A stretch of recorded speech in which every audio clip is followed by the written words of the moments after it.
feature ng bike na to. Ito yung pinakang gusto ko. Ayan. Sa Canyon Spectral lang meron ito, yung box. So, pakita ko sa inyo yung loob. Kanya lang lagyan ng itlog.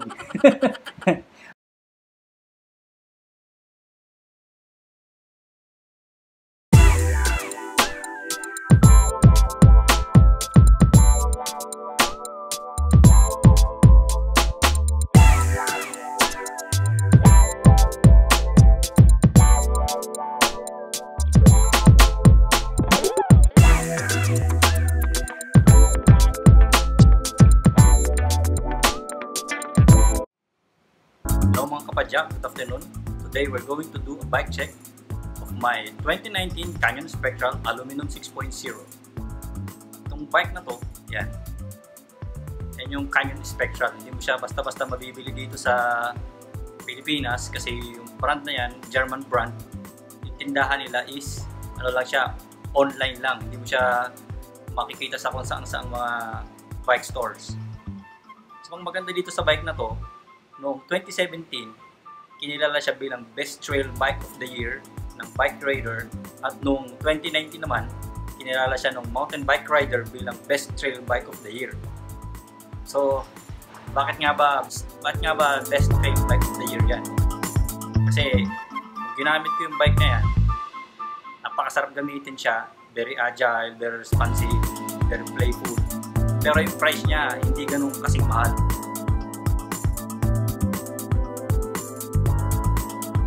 Simulan natin reviewin yung bike.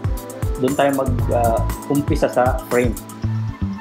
So, base nga sa pangalan niya, Canyon Spectral Aluminum 6.0 model. So, yung kanyang front triangle at saka yung kanyang rear triangle, gawa siya sa 6061 aluminum alloy. Yes! Yung travel ng bike na to is 150 mm. Ang ginamit sa kanyang design ng suspension ay triple phase suspension design. Okay? So kung mapapansin mo, yung kanyang rear triangle kumpara sa kanyang front triangle, mas maliit siya, mas compact. Tsaka yung kanyang chainstay napakaiksi. So pag ganyang kaiksi yung iyong chainstay, ang bibigay sa performance niya, napaka-agile, tsaka napaka-agile, very responsive din. Ang kanyang seat tube angle ay 74.5 degrees, tsaka ang kanyang head tube angle ay 66 degrees.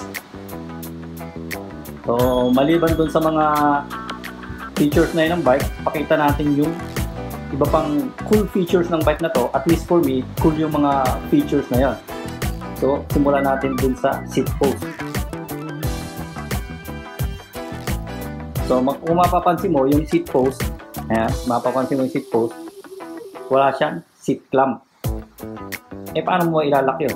So, papakita ko sa inyo kung paano ilalak yung dropper post o kung lagyan mo lang siya ng seat post doon sa bike. Okay, lapit tayo. Okay. Kung napapansin nyo, meron dito butas sa seat post. Yan yung tinatawag na integrated seat clamp. Naglagay sila dyan ng hex bolt. Tapos iikot mo lang na gano'n, maglalak na yung seat post. Meron din siyang kabit na rubber grommet.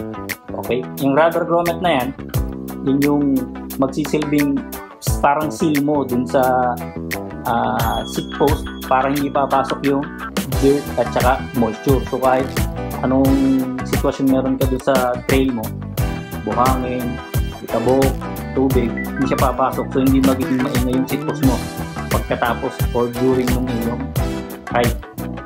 Okay?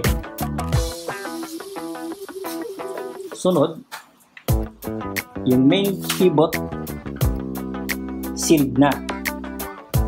Yun, kabilaan yan, sealed na yung main pivot niya. So, ganoon din, hindi siya basta-basta mapapasok ng dirt and moisture. Yung kanyang chainstay, meron na siyang protector, chain slap protector, top and bottom. Yan. Kasama yan nung binili.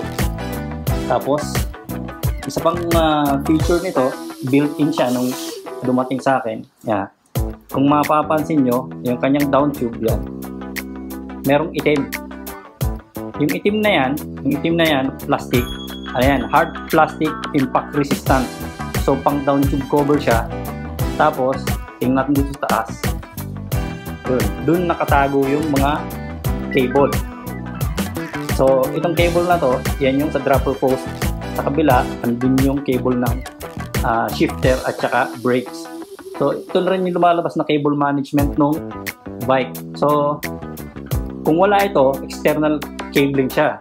Pero dahil nandyan siya, natago siya dito, naging internal cabling na. Pero very easy to access kung gusto mo maintenance kasi yun, nakabolt lang siya doon ng Allen bolt. Okay? So very easy to access. Meron pang isa dito. Okay? Dito tayo.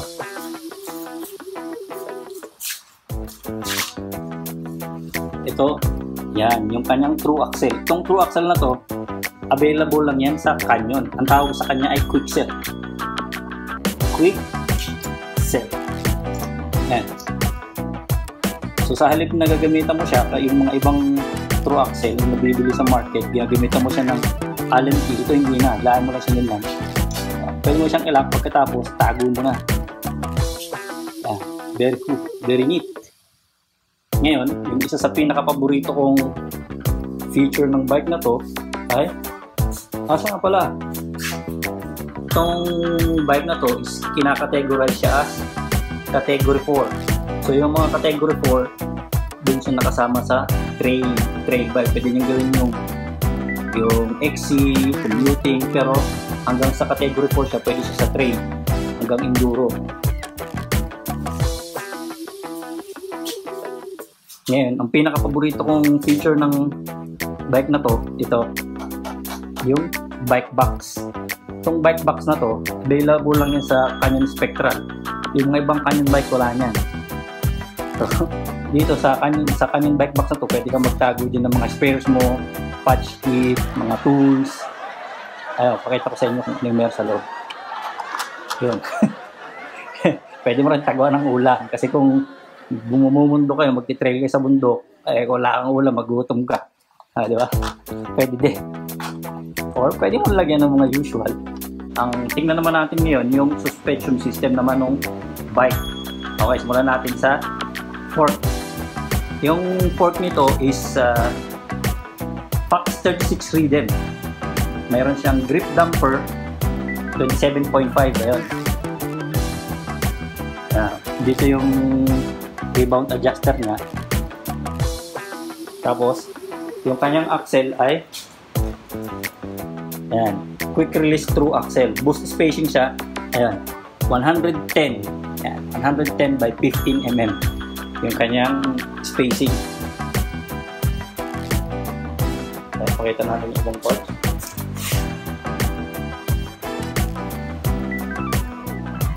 Tapos ang kanyang rear suspension, Fox Float DPX2 Performance Series. Ayan, Performance Series, walang kadaya-daya yan, nasusulat. Ang sukat nito is 230 by 65 mm. Dito yung kanyang, ayan, para ma-adjust mo kung open or close. Tapos sa kabila, dito naman yung kanyang rebound adjust. Okay, yung kanya namang dropper post, ayan. Ang dropper post niya ay Iridium ang brand. Ang kanyang travel is 125 mm. Tapos ang ginamit na saddle, SDGI Mountain Fly. Okay. Punta naman tayo sa drivetrain. Yung kanyang shifter is SRAM Eagle 12 speed.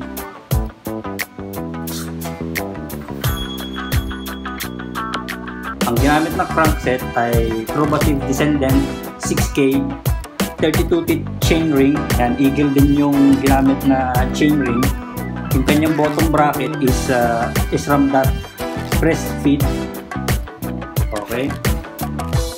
Tapos ang cassette, yan, GX Eagle din siya, 10 to 50 teeth. yung RD niya or rear derailleur ay SRAM GX Eagle din. Yung pedal na ginamit ko, the bump, meron siyang 10 pins para mas masakit yung tama dun sa shin. Malaki yung sugat. Ito naman tayo sa wheel set. Yung front wheel set is Maxxis Minion DHR2 27.5 by 2.4. Tapos ang kanyang rim is DT Swiss XM1900. Yung kanyang hubs, DT Swiss, pero walang naka-mention kung ano yung ginamit na model. So ano rin siya, boost din siya, 110 by 15 mm. Sa rear naman, ang original na nakabit dun sa rear wheel ay Maxxis Minion DHR 2. DT Swiss XM1900 din. Tapos DT Swiss din yung kanyang hubs, 148 by 12 mm. Punta tayo sa handlebar.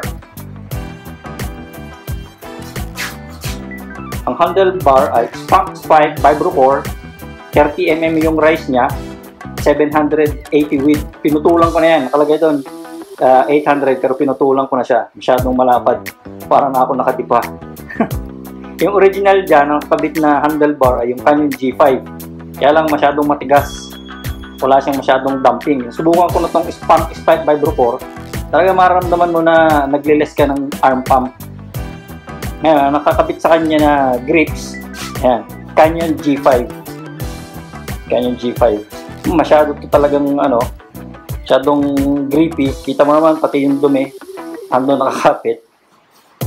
Ang nakakabit na stem is Canyon G5 50 mm. Ibang klase yung design ng stem na to. Kung makikita mo, ayan, nandito siya andyan yung lock niya. Okay, sa halip na yung usual, nakaganon yung lock nga, di ba? Yung usual na stem. Pero to, nakapatong na ganon, lock dito, lock dyan. Tapos, lock din siya dito sa top cap. Nakalock pa siya dito. So, hindi siya basta-basta matatanggal. Kahit anong alog mo dyan, hindi matatanggal. Okay, yung brake set na ginamit, Shimano Z 4-piston brakes. Sa harap, ang nakakabit na rotor is 200 mm SRAM centerline. Tapos sa likuran, ang nakakabit ay SRAM centerline din, 180 mm naman.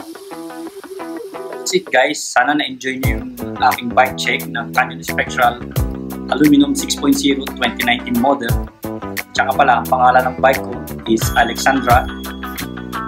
Kilala niyo si Alexandra Daddario, yung Hollywood. Actually, nagbida siya dun sa Baywatch. So, ganun siya kaganda para sa akin. So, yung bike na to, napaka playful, very responsive. Talagang pang for the back siya. Pag kinumpare mo yung presyo ng bike na to, with the Fox 36 Rhythm, 160 mm travel front, the suspension travel 150 mm. Tapos yung drivetrain niya, GX Eagle, top speed, 1052, tapos naka-dropper post siya. Talagang panalo na yan. So, sulit yan. So, that's it guys. If you enjoy my video, please hit the like button, subscribe to my channel, and press the bell button for more future content. Thank you for watching, and be safe, and God bless.